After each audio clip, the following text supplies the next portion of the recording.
अस्सलामुअलैकुम दोस्तों, मैं हूं राव कमर रिजवान और आप देख रहे हैं मेरा यूट्यूब चैनल। मेरी हम उम्र सभी लड़कियों की शादियां हो गई और खूब से खूब तर की तलाश में अम्मी जान को मेरे लिए कोई रिश्ता ना जचा। यहाँ तक कि मैं 26 साल की हो गई। अब जब किसी जानिब से शादी का बुलावा आता, मैं अफसुर्दगी का शिकार हो जाती।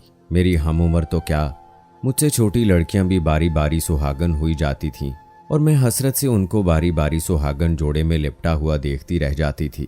मेरे दिल में भी अरमान भरे थे, कुछ आरजुएं, कुछ हसरतें थीं। वालदा को भी मेरी तन्हाई का एहसास था, लिहाजा अब उन्होंने जी में ठान ली कि जो मुनासिब रिश्ता आएगा कोई कमी निकाले बगैर बस हाँ कर देंगी। सोहेल छोटी भाभी के कज़न थे, कभी कभार का आना जाना था। मैं उन्हें कई बार देख चुकी थी, मगर ख्वाबो ख्याल में न था कि जिंदगी उनके साथ गुजारनी पड़ेगी। कभी सुहेल को इस नज़र से नहीं देखा था कि यह शख्स मेरा जीवन साथी बन जाएगा। मैं तो उसको लाऊ वालीपन से देखा करती थी, लेकिन किस्मत में उसी शख्स का साथ लिखा था। एक दिन मेरे रिश्ते बारे अम्मी को परेशान देख भाभी ने कहा, अम्मा जी, मेरा खालाजाद सुहेल शादी का ख्वाहिशमंद है। आप कहें तो मैं अपनी ज़हरा के लिए बात चलाऊं। अम्मी बोली, तुम्हारा कज़न करता क्या है? गाड़ियों का बड़ा शोरूम है, काफ़ी कमाता है और अच्छा बिजनेस है। दौलत की कमी नहीं है, आगे आप खुद मालूमात करवा लें। लड़के का नेक चाल चलन और तालीम याफ्ता होना भी तो मानी रखता है। अम्मी जान, सुहेल मेरा दूर का कज़न है, मेरी वालिदा की खालाजाद बहन का बेटा है। अभी तक तो उसके चाल चलन बारे कोई गलत बात नहीं सुनी। तालीम याफ्ता भी है। मज़ीद मालूमात अपनी वालिदा से ले लूँगी। रिश्ता मुनासिब लगे तो हाँ करने में अब देर ना करें। हमारी ज़हरा की उम्र भी काफ़ी हो गई है, कब तक इसे बिठाए रखेंगी? एक वक्त आ जाता है जब रिश्ते आने बंद हो जाते हैं, तो फिर लड़कियों को शादीशुदा और बच्चों वाले मर्दों से ब्याहना पड़ता है। कर्ज कुछ दिनों के गौर खौज के बाद अम्मी जान ने मेरा रिश्ता सुहेल से तय कर दिया और यूं मैं ज़हरा से मिसेस सुहेल बन गई। शादी के बाद मैं पुरसुकून हो गई।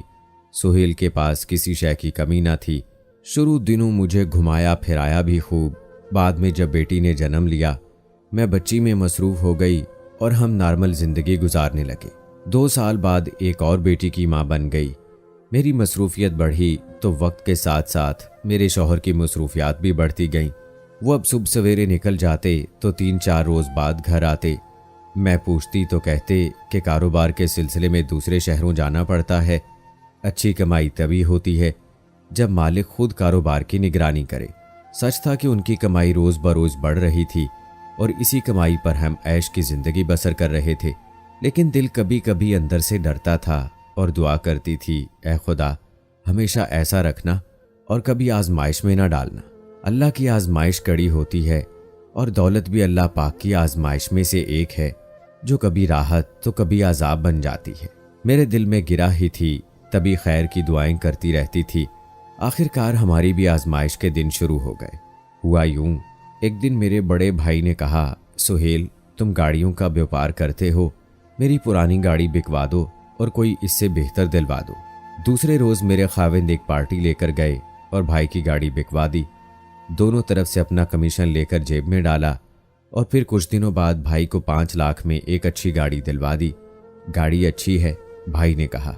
सुहेल मियाँ, मुझे तो इस गाड़ी में कुछ हेर फेर लगता है, मगर उन्होंने भाईजान को मुतमईन कर दिया। एक रात सुहेल ने मुझे बताया कि दरअसल गाड़ी सिर्फ 3,50,000 की थी, बाकी पैसे मैंने अपनी जेब में रख लिए। इस इंकशाफ पर मैं सहम कर रह गई, मगर क्या करती। एक तरफ भाई और दूसरी तरफ खाविंद। अपनी 2 मासूम बच्चियों का बाप शौहर की चुगली भाई से लगाती तो भी मारी जाती। चंद दिन गुजरे तो मेरे भाई से सुहेल ने कहा कि एक दिन के लिए आपकी गाड़ी चाहिए। उन बेचारे ने दे दी। ये गाड़ी लेकर ऐसे गायब हुए कि 15 रोज़ बाद आए, मगर गाड़ी की जगह सिर्फ 1 लाख देकर बोले, ये भाई को दे देना और कहना कि वो गाड़ी ठीक नहीं थी, मैं बाद में और अच्छी गाड़ी दिलवा दूंगा, थोड़ा इंतज़ार करना होगा। बाद में ना रकम दी और ना गाड़ी दिलवाई, वो इंतज़ार ही करते रह गए। इस वाक़े के 2 माह बाद ही एक दिन दरवाज़ा बजा। एक शख्स ने आकर कहा, मैं सुहेल का दोस्त हूँ, उनको किसी गलत गाड़ी को बेचने के केस में पुलिस ने गिरफ्तार कर लिया है। आप फिक्र ना करना, हम कोशिश कर रहे हैं, ज़मानत हो जाएगी, मगर ये बात आप किसी को ना बताना। ये सुनकर मैं दंग रह गई। इज्जत का सवाल था, खाविंद के लौट आने का इंतज़ार करना था। किसी से जिक्र ना किया, अपने मैके में भी नहीं, कि बाप और भाइयों की नज़रों से मेरे खाविंद की इज्जत गिर जाएगी। 6 माह गुजर गए, वो लौट कर ना आए। अब मैं घबराई। जो जमा पूंजी थी सब खत्म हो गई थी। जेवर भी कुछ फरोख्त करके इज्जत की खातिर घर को संभाला। हर वक्त गाड़ी में घूमने वाली अब बसों में धक्के खाती थी, मगर शौहर की इज्जत बनाने के लिए हर किसी से कहती थी। वो खुद मुझे गाड़ी पर छोड़कर गए हैं। बच्चों की फीस ना दे पाई तो उनको स्कूल से उठा लिया। जेठ और जेठानी को बता दिया कि ऐसा मामला है। वो अलग परेशान थे, मगर वो किसी को बताते नहीं थे। इज्जत का मसला था। पड़ोसियों से कर्ज लेना पड़ा, मगर वापसी की कोई राह सुझाई ना देती थी। 8 माह बाद एक रात वो चोरों की तरह घर आए। आते ही बोले, जमानत करवाई थी, किसी से रकम ली, अब वकील को पैसे अदा करने हैं। तुम अपने भाइयों से किसी तरह 50,000 रुपए का बंदोबस्त कर दो, वरना मुझे जेल जाना पड़ेगा। उन दिनों 50,000 बहुत कीमत रखते थे। 50,000 में घर आ जाता था। मैं हैरत से उनका मुंह तकने लगी। इतनी मुद्दत बाद शक्ल दिखाई थी। ये तक न पूछा कैसी हो, बच्चे किस हाल में हैं, कैसे गुजारा करती रही हो। बस आते ही रुपयों का तकाजा करने लगे, जैसी उनको किसी बात की परवाह ना हो। मैं उन्हीं के आसरे पर थी। भला इतनी रकम कहाँ से लाती, मगर वो दिल की बात जुबान पर ले ही आए और बोले, कल घर चली जाओ और कल तक रकम बहरहाल मुझे चाहिए। मजबूरन जाकर उनसे हाल कहा और मिन्नत की कि किसी को ना बताएं। अम्मी के पास कुल जमा पूंजी बस यही 50,000 रुपए पड़े थे। वो उन्होंने मेरे पल्ले बांध दिए कि बेटी अच्छे वक्त की साथी बीवी होती है तो बुरे वक्त की भी वही होती है। कोई बात नहीं, कभी अच्छे दिन भी आ जाएंगे तो वापस कर देना। घर आकर रकम उनको दी। बाज की तरह झपट कर 9-2-11 हो गए और मैं खुले दरवाजे को तकती रह गई। उन्होंने पलट कर भी ना देखा। मैं जो बच्चों को बहलाती थी कि तुम्हारे अब्बू आएंगे, फिर हम अच्छे अच्छे खाने बनाएंगे, मगर दोपहर को फिर वही फाका नसीब में था। मजबूरन जेठानी को फ़ोन किया और तमाम अहवाल बताया तो वो अल्लाह की बंदी फ़ौरन अपने शौहर के हमरा लदी फंदी चली आई और चंद अयाम का राशन दे गई। दिल को कुछ ढारस हुई। अब खलवत और जलवत के किस्सा पारीना बन चुके थे। रात रात भर उनका इंतज़ार करती, मगर वो ना जाने कौन सी दुनिया में थे। मैं शौहर परस्ती में इस कदर आगे निकल चुकी थी कि कभी भूले से भी किसी से तज़किरा नहीं किया। ले दे के जेठ जेठानी को इल्म था, मगर वो बेचारे किस मुंह से मेरे घर वालों को बताते कि उनकी औलाद पर क्या गुजर रही है। यही लोग तो मुझको ब्याह कर लाए थे। मैं भी सोचती थी कि अपना राज कहकर कहीं मैके में जलील और रुस्वा ना हो जाऊं। बहनोई क्या सोचेंगे, भाभियां और उनके मैके वाले क्या ख्याल करेंगे। बस इसी वजह से अकेली घुलती रही। अगर कोई और लड़की होती तो खुदकुशी कर लेती, या फिर कम अज़ कम अपने भाइयों बहनों को ज़रूर आगाह करती। मैं बदनसीब घर बचाने की खातिर कुछ भी तो न कर सकी और खामोशी से ये उफ्तादो मुसीबत सहती रही।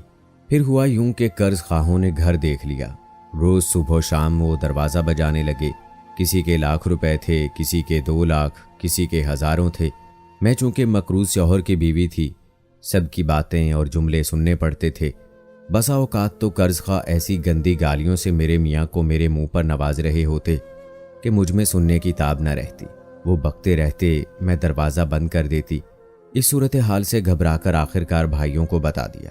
वो लोग मुझे लेने घर आ गए, मगर मालिक मकान भी उसी वक्त आ गया कि मिसेस सुहेल, आप ऐसे घर छोड़कर नहीं जा सकती। आपके शौहर के ज़िम्मे साल भर का किराया है। जब तक आप लोग किराया अदा ना करेंगे, आपको सामान उठाने नहीं देंगे। इतनी बड़ी रकम मेरे भाई कहाँ से अदा करते और जेठ भी कितना देते। सुहेल का कुल कर्जा 4 लाख बनता था। मुत्तफ़िका तौर पर सब ने यही फैसला किया कि घर की तमाम इशिया कर्ज खाहों को दे दी जाएं। फ्रिज, टेलीफोन, बिस्तर, अलमारियां, बर्तन, कीमती तमाम इशिया सब की सब दे दी गई। मेरा भरा हुआ घर लुट रहा था। ये क़यामत ख़ेज़ मंजर था। हत्ता कि मेरे जहेज़ की इशिया भी वो लोग ले गए। छोटे मोटे कर्जे निमट गए। जेठ ने बड़े कर्ज खाहों से कहा कि मैं तुमको किस्तों में कर्ज अदा कर दूंगा। इसके बाद मैं वालदैन के घर आ गई। मजबूर मोहल्ले के एक स्कूल में मुलाजमत कर ली। अल्लाह का एहसान है कि अपने बच्चों का पेट पालने लायक हो गई। दिन जैसे तैसे गुजरने लगे। अब कुछ सुकून से वक्त कट रहा था और मैंने दिलो दिमाग से शौहर के तसव्वुर ही को ख़त्म कर दिया था, क्योंकि वो ना राब्ता करते थे, ना खर्च अदा करते थे और ना अहवाल बताते थे। औरत बेसहारा हो जाए शौहर के होते बेवा जैसी हो जाए, कोई पुरसाने हाल ना रहे, लोग उल्टी बातें बनाएं, औरत बेचारी क्या करे। इरादा कर लिया, अब कभी सुहेल के बारे ना सोचूंगी। अपनी बाकी मांदा जिंदगी बच्चों की परवरिश और उनके मुस्तकबिल पर लगा दूंगी। 6 बरस यूं ही गुजर गए। खुदा जाने सुहेल कहाँ चले गए, कुछ पता न था। कभी फोन आया और ना खत, ना खुद ही आए। अचानक एक रात उनका फोन आ गया कि तुम आ जाओ और बच्चों को भी ले आओ। मैंने जेठ को फोन किया। उन्होंने कहा, भाभी अब हमारी जिम्मेदारी नहीं है, खुदा जाने कल क्या हो, आप ही अपनी मर्जी से जाती हैं तो जाएं। भाई से पूछा, उन्होंने भी मना कर दिया, मगर मैं शशोपंज में थी कि क्या करूं। क्या शौहर पर एतमाद कर लूं, नौकरी छोड़ दूं, क्या अपने खानदान हत्ता के माँ जैसी हस्ती से भी किनारा कश हो जाऊं। शौहर ने फिर वही हाल किया तो क्या करूंगी, मुलाजमत भी दोबारा नहीं मिलेगी। इन्हीं सोचों में रोज जीने और मरने लगी। भाई कहते, अगर अब हमारी मर्जी के बगैर शौहर के साथ जाओगी तो कल को हम भी तुम्हारा साथ नहीं देंगे। सोच लो, ऐसे शौहर का कोई एतबार नहीं। कभी अपने बच्चों के बारे सोचती, बगैर बाप की मोहब्बत कैसे बन जाएंगे।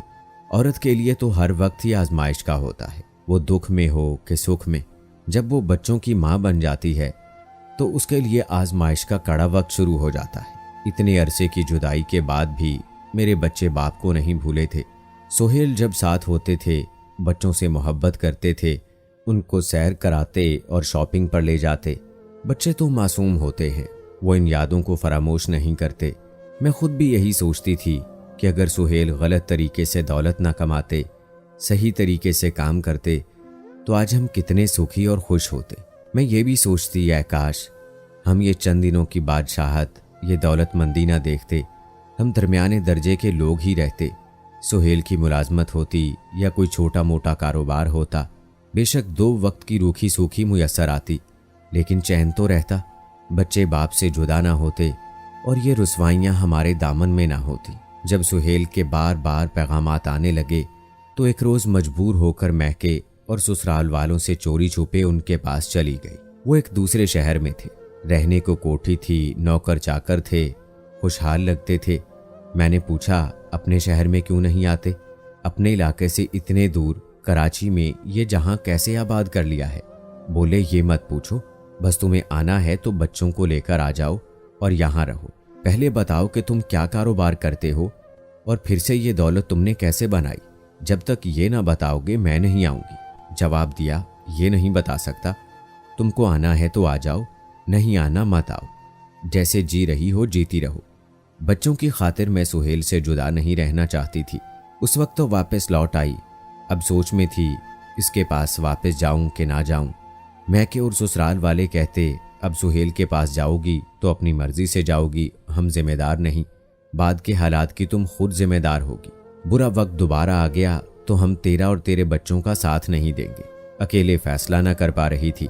मैंने सुहेल को फ़ोन किया कि मुझे 2 माह की मोहलत दो, तनख्वाह के साथ ईद का बोनस मिलेगा, फिर नौकरी छोड़ दूंगी। अभी 2.5 माह गुजरे थे कि खबर लगी उनको पुलिस ने गिरफ्तार कर लिया है। वो ऐसे अफराद के साथ काम कर रहे थे जो मसनूई ज़रई अद्वियात बना रही थीं। छापा पड़ा और उनके साथ ये भी अंदर हो गए। अब की सज़ा लंबी हो गई और सब ने कहा कि सद शुक्र तुम ना गई। ये शख्स तो सुधरने वाला नहीं। ऐसे बंदे के साथ रहना जो अपनी जालसाजी और धोखेबाजी की फितरत से बाज ना आए, तुम्हारे बच्चों पर और उनके मुस्तकबिल पर क्या असर पड़ेगा। ये पुलिस, ये बार बार उसकी मुजरिमाना सरगर्मियां और जेल जाना, ऐसे आदमी से वफा की क्या उम्मीद रख सकते हैं। मैंने भी सोचा, ये ठीक कहते हैं, अब तो सभी हमदर्दी करते हैं, साथ देते हैं, बुरे भले के जिम्मेदार बने हुए हैं। कल को अगर मैके और ससुराल वालों का सहारा भी जाता रहता तो मैं कहाँ की रह जाती, नौकरी भी छूट जाती। अल्लाह ताला जो करता है इंसान के भले को करता है। मैंने हिम्मत की, बीए थी, बीएड किया तो सरकारी स्कूल में कच्ची नौकरी मिल गई। अपने बच्चे पाल लिए, वो तालीम पा गए और अपने मकाम पर जो किस्मत में था पहुंच गए। सुहेल जब जेल से रिहा होकर आए, रूपोश हो गए, घर ना लौटे। किस मुंह से घर लौटते, अब रहा ही क्या था उनके लिए घर में। बच्चे भी बाशऊर होकर समझ गए कि बाप से जुदाई का सबब कोई और नहीं, खुद उनका अपना बाप था। इसीलिए खुदारा रिश्ता करने से पहले देख लें कि जहां बेटी का रिश्ता कर रहे हैं वो लड़का कैसा है, अगर अच्छा कमा रहा है तो कहाँ से कमा रहा है, जायज़ है या नाजायज़। कहीं ऐसा ना हो मेरी तरह सारी उम्र शौहर के होते हुए भी बेवा जैसी ज़िंदगी जीनी पड़ सकती है और बच्चे भी बाप के प्यार से महरूम रहेंगे। कैसी लगी आज की कहानी कमेंट बॉक्स में ज़रूर बताएं। मिलते हैं अगली वीडियो में, तब तक के लिए अल्लाह हाफिज़।